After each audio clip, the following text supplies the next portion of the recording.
I'm Cynthia Ego, and I am a 7-year breast cancer survivor. How I found out about my breast cancer, I started having excruciating pain.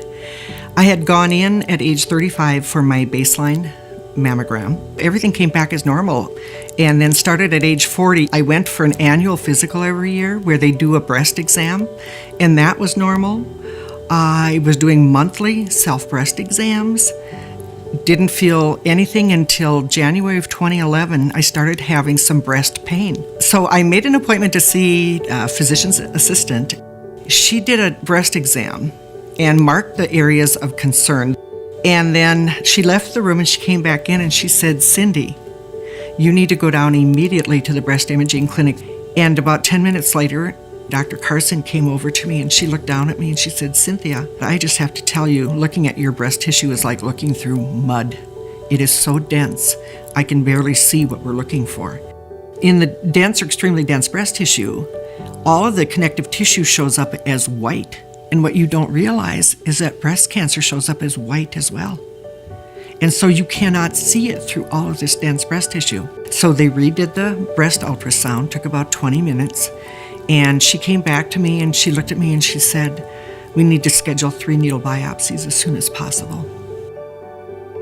It was April the 12th, 2011, at 2:30 in the afternoon that she called to tell me I had breast cancer in all 3 locations that had been biopsied. So that was a bit of a shocker. I never in a million years thought that I would be the first person in my family carrying the breast cancer flag.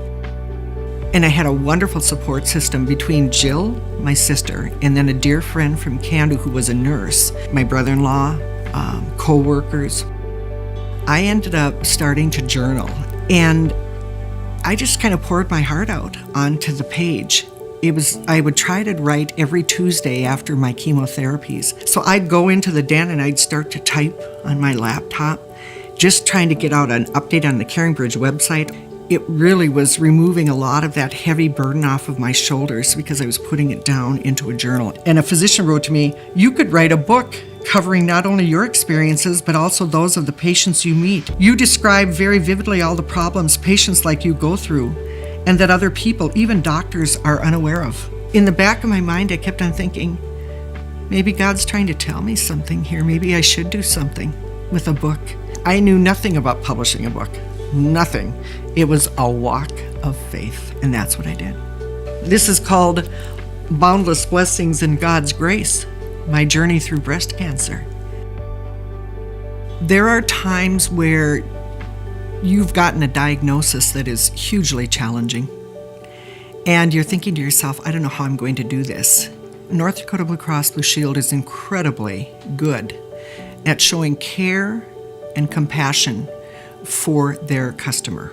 And the people that are on the end of the phone are just incredible in terms of being good listeners, reassuring the person, the member, that their coverage is there and it's going to cover what they need to have done. And one of the things that I utilized through my breast cancer battle was a patient advocate. At the most critical times when I was going through chemo or radiation treatments, if I had a question, they would go and speak to whoever so that I didn't have to hang on the phone for great lengths of time. They were absolutely wonderful about taking that burden off of my shoulders. In the 2015 legislative session, I asked for a bill to be introduced that would mandate notification of dense breast tissue, which was the reason that I wasn't diagnosed sooner than what I was. And now they've changed protocols, including North Dakota Blue Cross Blue Shield covering 2D with or without 3D mammograms. Well, 3D mammograms for me is what I've been doing the last couple of years.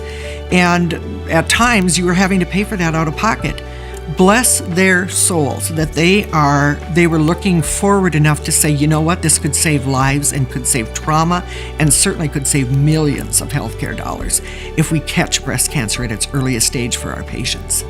I'm so grateful to be here and to be living my life, and especially knowing that I haven't been able to take a medication that could potentially prevent the recurrence of breast cancer. I'm living on faith and a positive attitude, and I'm incredibly grateful for still being here and especially making my 60th birthday this year.